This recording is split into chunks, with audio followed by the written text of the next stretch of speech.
Yo, what's up, everybody? It's your boy. We're back again. Day 2. I guess it's not day 2, but it's, update number 2 of the Miata here. Actually getting some headway done because I'm tired of sitting around not doing nothing. So today we're going to break out the flex hone. I don't know if you guys have ever seen one of these or not, but they're pretty neat. This is bore specific. Oh, come on. So they sell them in certain sizes. I believe this one is 3 1/4. Yeah, 3 1/4 inch, and this here is 3.071. So that would be the one that we would use here. No, it's like nothing super fancy, but what we're gonna do, stick it inside here, and just like that, it's done. It's pretty simple. You're just gonna stick the little dingleberry hopper, and you see it's pretty flexible.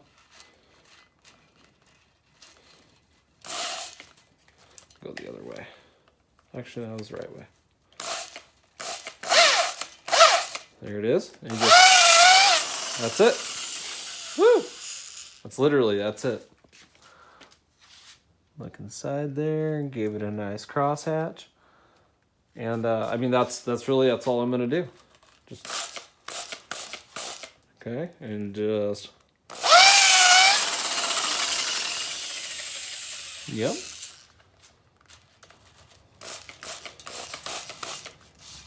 If you want, you can do it like that. I mean, look at it. It really does give it a super nice crosshatch. All right, get it in. Damn, look at that. Beautiful. And that's all I've ever done with one of these. I've never done it any more, any less. And I have, let's actually put this away, right? Hold on just a sec. All right, so it's out there. But I've never had any problems. I've always had it really, really well. And that just gives, the nice crosshatch for the rings to seat into. Put that sucker back away. And bam. I mean, that's, that's it. I know a lot of people like to sit and run the crap out of them up and down, and I don't want to mess with the bore too much. The whole idea is to simply, let me turn the light on for you so you can see it. The idea is literally just to make that crosshatch there. That's all it was for. So you took out very little, didn't even scar down in the bottom there. Let's get that cleaned out real quick. Give me just a moment. I'll get a towel and we'll see the crosshatch that's in there now. Very little material was removed. Oop. Let's see some more there. More there. And that's it. A little bit of sparklies you can see here and there. The actual. And that was definitely the amount of material it left. So if you go up and down like everyone else does, you'll actually disturb the piston. So the piston won't seat in there properly. And then the rings wouldn't match up and all sorts of other stuff. So, what this did, I can't even feel that with my finger. It's like you have no idea that that's even there. It's just a very gentle cross-hatching.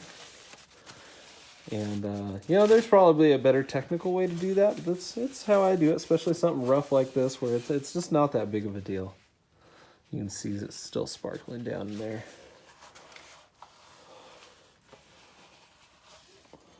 Yeah. So the bore is still slightly dirty, but that doesn't really... It doesn't make any scraping from the piston down there. So to me, it doesn't matter. What I'm worried about is from that ring down there and up. And you can actually see where the piston's still scraped on the side there. You can see it where it did it there, and I would assume on these sides maybe as well. No, not quite. It's just those two outside. You can see where it did a little bit there. Seems this cylinder actually is the best one condition-wise. But yeah, that's it. So next we're gonna turn it over. I'm gonna do it right here without hurting anything. I'll scrape nothing. Oh, there we go. And yeah, we'll just clean these out. Put the bearings in here, put the thrust washer in, give everything a check out, and then we'll go from there. Give me just a moment and I'll stick the bearings in, and then we'll check the crankshaft. What's happened, everybody? We're back here with the Miata. We've got the bearings are in, we've got the thrust washers are in. It feels nice and snug, which is good. I'm not going to really mess with it much till I get the main caps on. We got our assembly lube. Ow, I just kicked back. God, that hurt. Got the assembly lube on, and I guess now it's just time to put the main caps on, lock them down, and then move on. As you can see, I got a lot on there, and I like it that way. And it just makes everything go on a lot smoother. So we're gonna grab these. I guess we'll just put them on as they come. And again, we want to make sure the arrow facing toward the front, right? And then there's something I forgot to show you guys last time. On the fourth one, there actually is a number 4 right there. I'll show you when it's on. But this is actually how I've always done this too. I don't spread it around on the main caps. I actually just let it kind of smash in there, and then I give it a slight rotation once everything is nice and locked in. Why the fourth one matters though is because this one is the one that is meant to hold in those thrust washers. Oh, dancing here. I keep kicking that. So that's, you can see I'm on either side there, and that's why this one here does matter. It is different. So that particular main cap sits there. And then we have our final one. And again, all our arrows facing the same direction matters greatly. All right, so all the bearings sit in there. We're just gonna go ahead and get them down finger tight. What's up, sweetie? You gonna come help me? Yeah. You wanna hold the camera? Yeah. You gotta make sure it's pointing at me here. Nope, you have to make sure it's up like that. There you go, good job. All right, so we have the torque wrench is set at 27. I believe it's at 27. Yeah, there it is. 27, so we're gonna do it again. It goes, make sure you're paying attention, okay? Goes 1, 2, 3, 4, 5, 6, 7, 8, 9, and then 10. All right, so we got all the main caps on. Everything's nice and good and lubed up, nice and clean. Feels real good, real nice and solid. I did add 3 foot-pounds per bolt. So it'd be a little bit tighter, but not much. Just a cut here, just a little bit. And it feels just fine. It feels no different, and I think it feels great. So I'm just gonna go ahead and move on, and we'll do the crank or the connecting rods here next. It's easy peasy.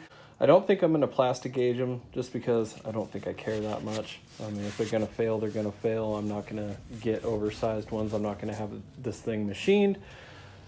So being that this was in spec, these were 15 thousandths on the plastic gauge, which I will show you guys if I haven't already. 2. So we're at 2 thousandths across the board.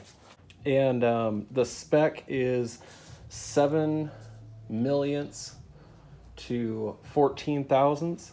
So I'm guessing that because we did use the plastic gauge to do it, these are probably like just right on the outside of spec. And that's also why I tightened them just a little bit more. Not that it's going to smash it down any further, but it is just tighter. That way, if it does loosen up under pressure at all, we won't have any types of issues there. The thrust washers look like they're fantastic. It doesn't feel like it moves at all.